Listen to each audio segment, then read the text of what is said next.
Hi, I'm Emilio. I'm a program manager at Google. Right now, lots of people are looking for ways to learn new job skills. That's why we created Google Career Certificates, an online training program for fast-growing fields like IT support, project management, data analytics, user experience design, and more. You don't need any prior experience, and you can be job ready in about 6 months. So put your skills to work. Go to grow.google/certificates. Welcome to Real Estate Coaching Radio, starring award-winning real estate coaches and #1 international best-selling authors, Tim and Julie Harris. This is the #1 daily radio show for realtors looking for a no BS, authentic, real-time coaching experience. What's really working in today's market, how to generate more leads, make more money, and have more time for what you love in your life. And now your hosts, Tim and Julie Harris. If you've always wanted to try meditation but think to yourself, when would I have time? You should check out Headspace. Headspace is your daily dose of mindfulness in the form of guided meditations in an easy-to-use app. Headspace is one of the only apps advancing the field of mindfulness and meditation through comprehensive, clinically validated research. Headspace really can help you feel better. Overwhelmed? Headspace has a 3-minute SOS meditation. Need help falling asleep? Use Headspace wind-down sessions. And parents, Headspace has morning meditations you can do with your kids. Headspace works for you, on your schedule, anytime, anywhere. Headspace is meditation made simple. Go to headspace.com/C-Suite for a free 1-month trial. You'll be able to access Headspace's full library of meditations for every situation. This is the best deal offered right now. Head to headspace.com/C-Suite today. 3, 2, 1, and we're back. Julie, welcome to April the 12th. And I have a question for you. Yes.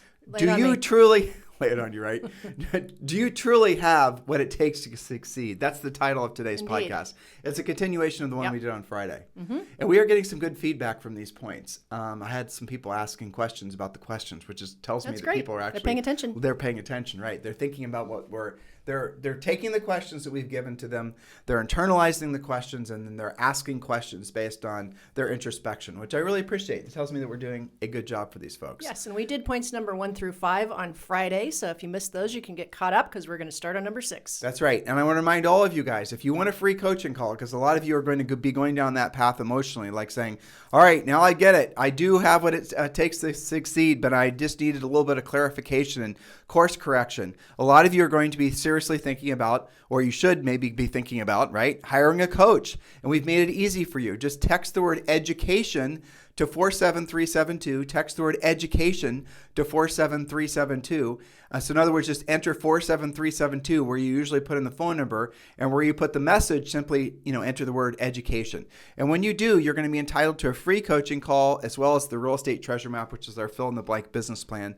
So go ahead and text the word education to 47372.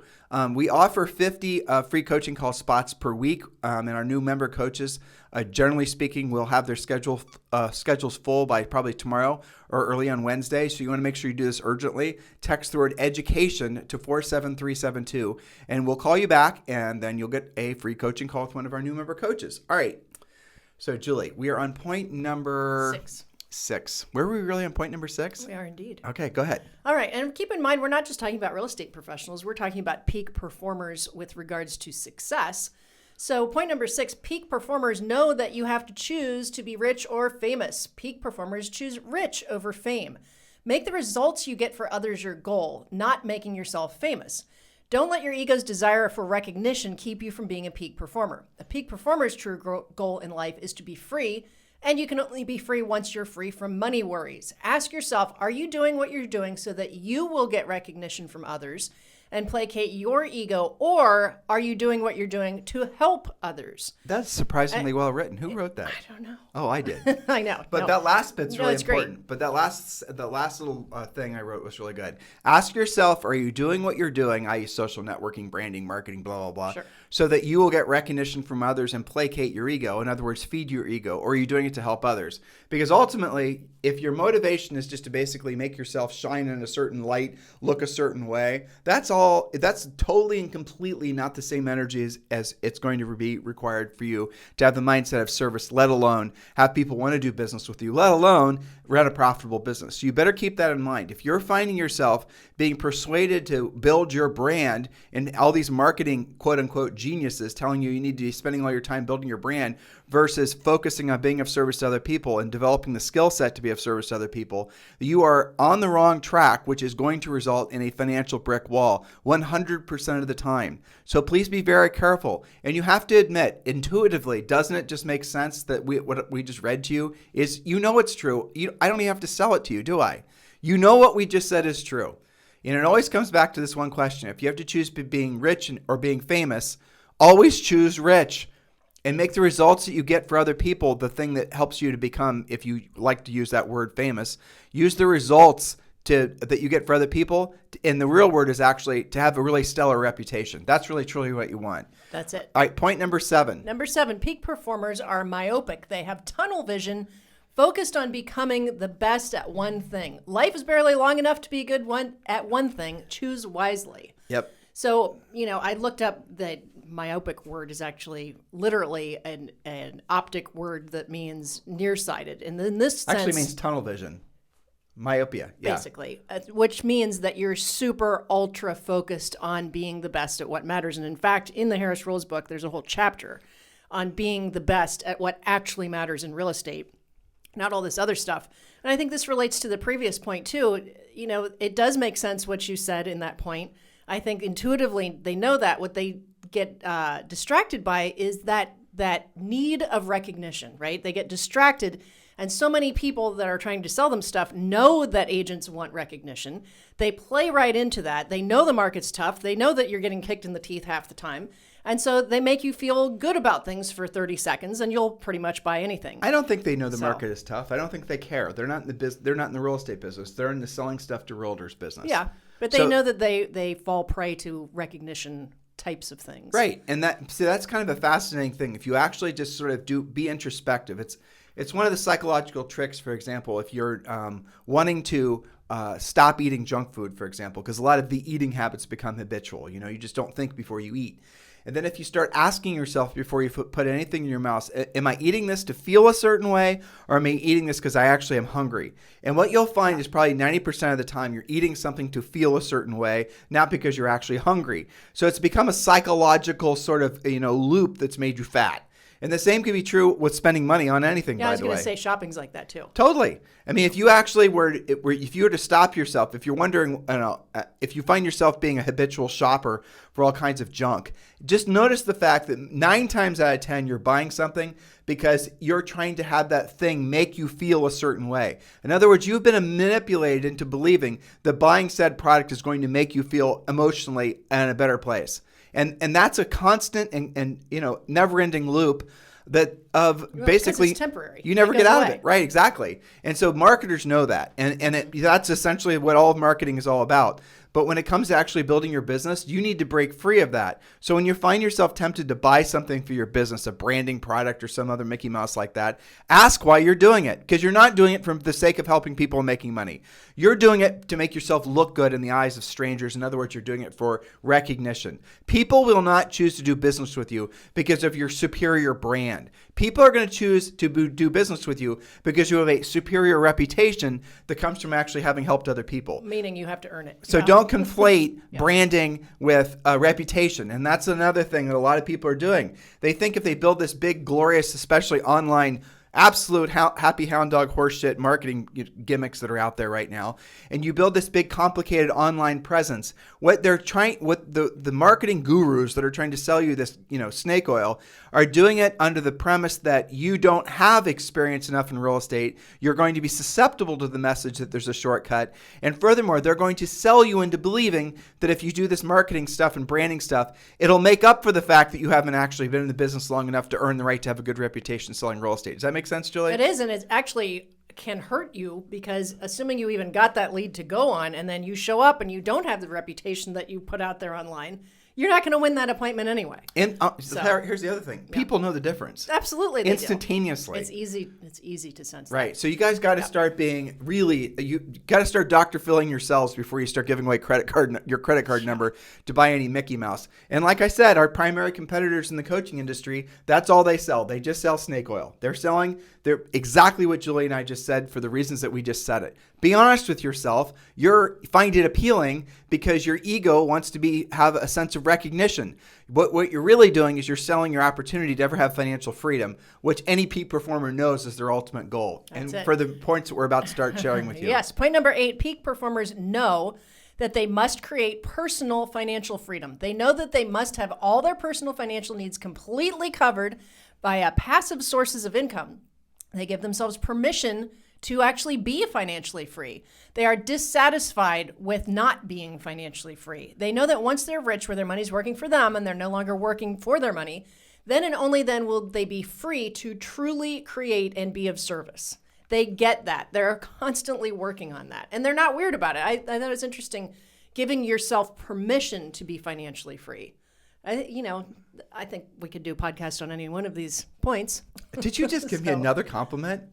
That's right. Your head might be growing. I did write these points. I'll have to cut back. Do I need to remind you I wrote these? No. So, but I mean, that is really. But how many people really think of it that way? To give yourself permission to be financially free, to give yourself permission to actually work towards that, versus just accepting the mediocrity of being a slave to the reason I chose those words, give yourself permission, is because most people don't give themselves permission because they don't know what comes on the other side of not having to work for money, where they're essentially living off passive income. But I'll tell you what comes on the other side of that is a sense of relief that you can't even fathom how significant it is. Because on the other side of that, and here's another little myth.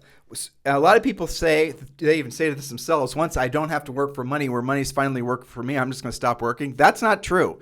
The nature of the work you do and whom you do it with completely changes. That's what the big difference is. As soon as you're financially free, you don't just decide to basically, you might for like a day or two, right? You might decide just to go fishing for a little while, but that's going to get boring. And what you're going to now realize is all the energy and stress that you've been putting forth just to make ends meet, pay your bills. Now you don't have to worry about that anymore. You are going to have your own personal renaissance. And you might, and you probably will, choose to sell even more real estate, because with the profits that come from more real estate, you then could start donating the money. You could start doing whatever the hell you want to do with it. Buy a big boat, buy a bigger boat. The point is the freedom part. The freedom part. Once your financial obligations are completely wiped out. It's like do you remember that scene in Forrest Gump?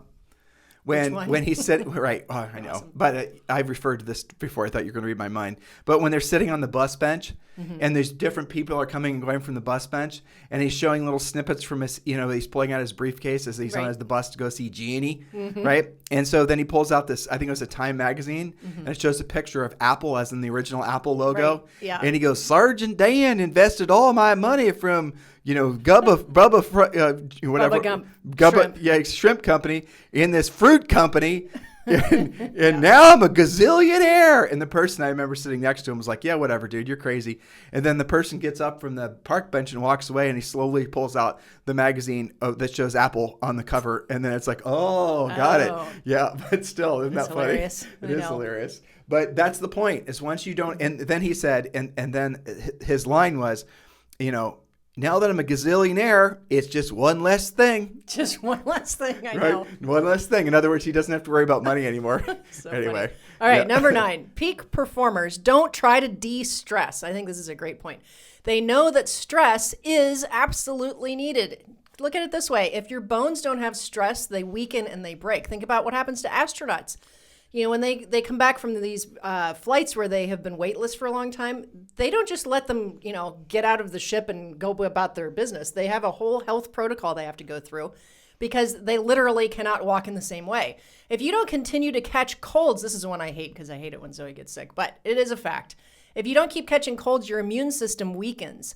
It doesn't build itself up. If you don't keep learning and keep yourself constantly challenged, you will lose your mental acuity. This is a fact. I'll go as far as to say, when I was writing this point, what I was really thinking about was how much snake oil is being sold to people under the premise that you're supposed to de-stress your life. Right. And so where does someone go with that, right? Every time they feel stressed, they're supposed to back off of it, right? Well, and I think that societally that definitely happens. But so that leads to people, I'm sure as hell not going to, pick up the phone. No. And call it Too for sale by stressful. owner because that's going to give me stress. Too stressful. And I'm definitely not going to work with somebody who is not my exact personality style as I understand it because that's way too stressful. Too stressful, right. I'm not going to learn to do anything that I don't want to do when I don't want to do at the highest level. Too stressful. What I'm going to do is I'm only going to focus on my comfort and I'm going to nerf up my life even to the extent that I never, ever feel stress. Oh, hold on. You're giving me stress.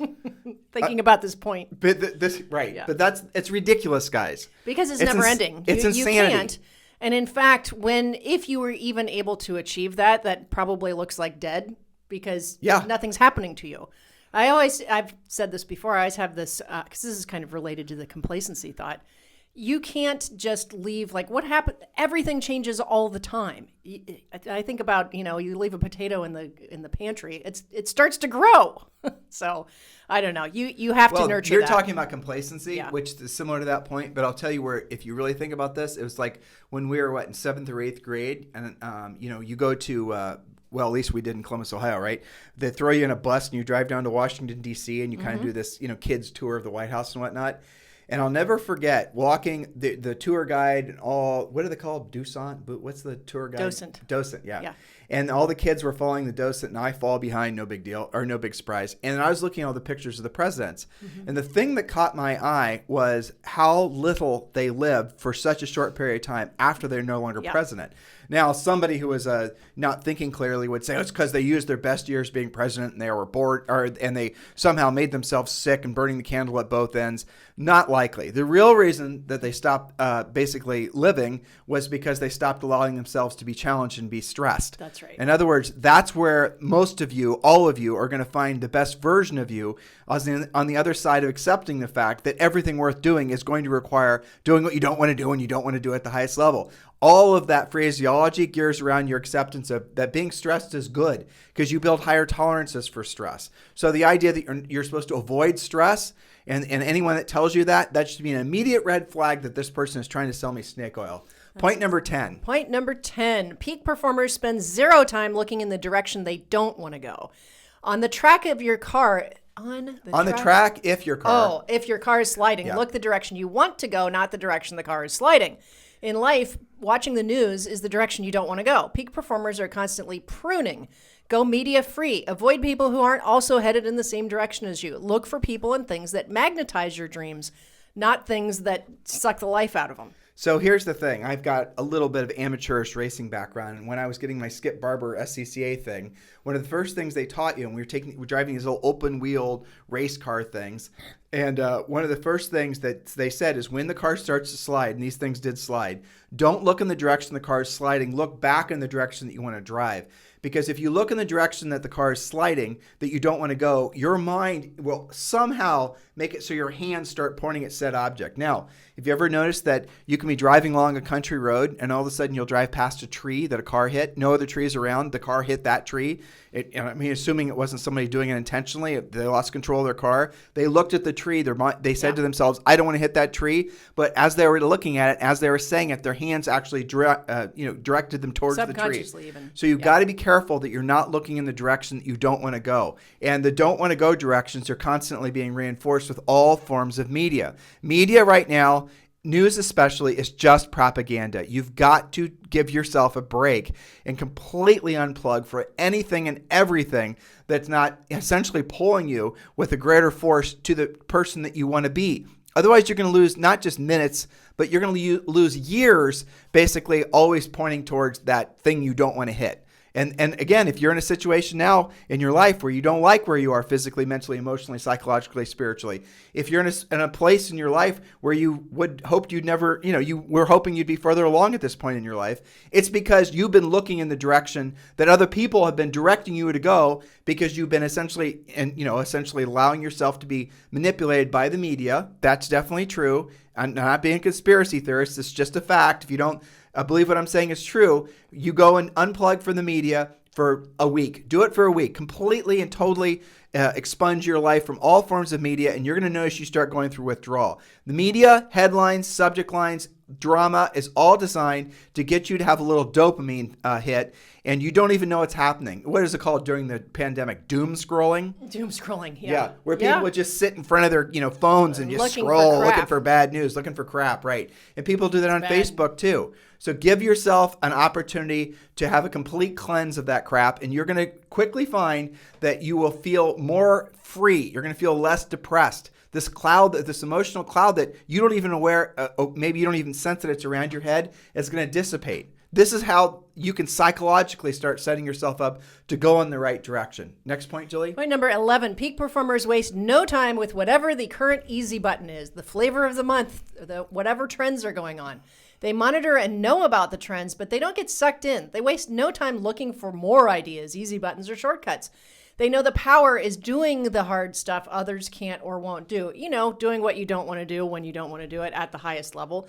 They are experts at the doing of it instead of the researching of it, taking a Facebook survey with them, all their friends think, all that kind of stuff where it's just distractions. The problem is agents getting into the business that have no business background, or any business that have no business background, and they pop into the industry now, and all of a sudden they're getting beaten over the head with all these people trying to sell them snake oil. Yeah, because they know their credit cards are still fresh. Well, exactly. The people selling this stuff.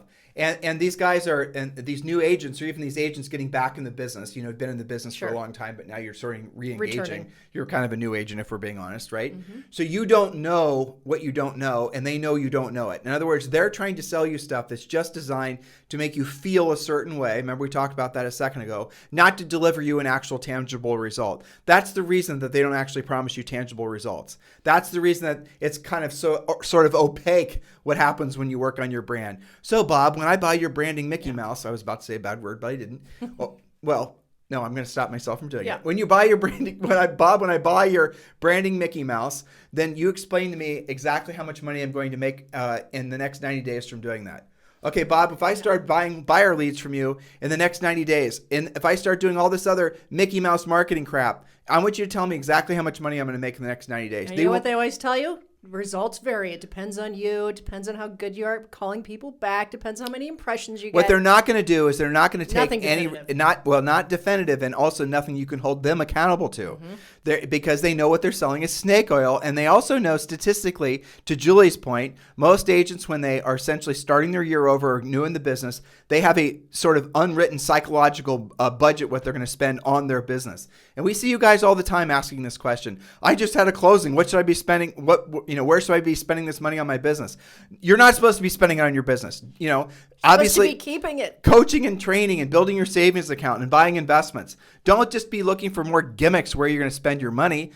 And make it so that you are never beholden to buying business. Make it so that you learn to be a proactive lead generator. And then you'll realize the futility and the way most agents and most business owners run their business. If you are in this business now, any business, and you're not yet you haven't yet figured out the fact that if you're buying your business, if you're essentially marketing to generate your business for you, you're always going to be beholden. You're never going to be free. You're never going to actually have a resolute way of generating consistent deal flow because you've never learned how to be a proactive lead generator. And that's what we do. And by the way, if you want a free coaching call, text the word education to 47372.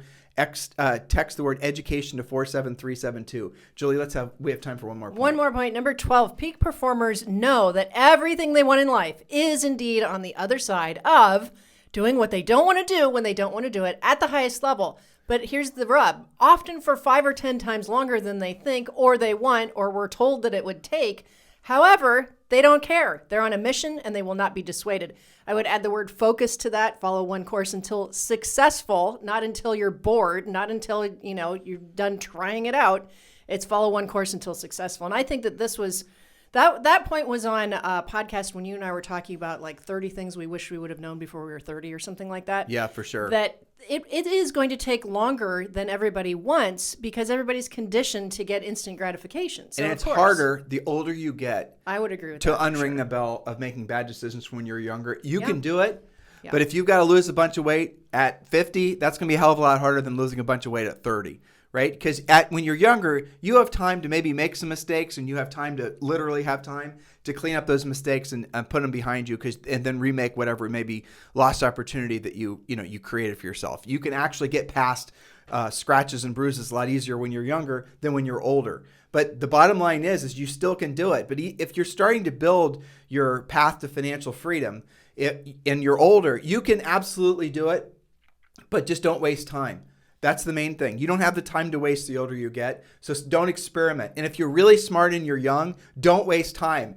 Think about it in terms of if you're 30 right now, I want you to actually think about the 35-year-old version of yourself, which is virtually impossible to do. Every psychological study that's ever been done shown that most people can't think, 5 minutes, let alone 5 years into the future. But just for a second, I'm going to share with you a little secret from your wise old real estate coach, Tim Harris. Here it is, right?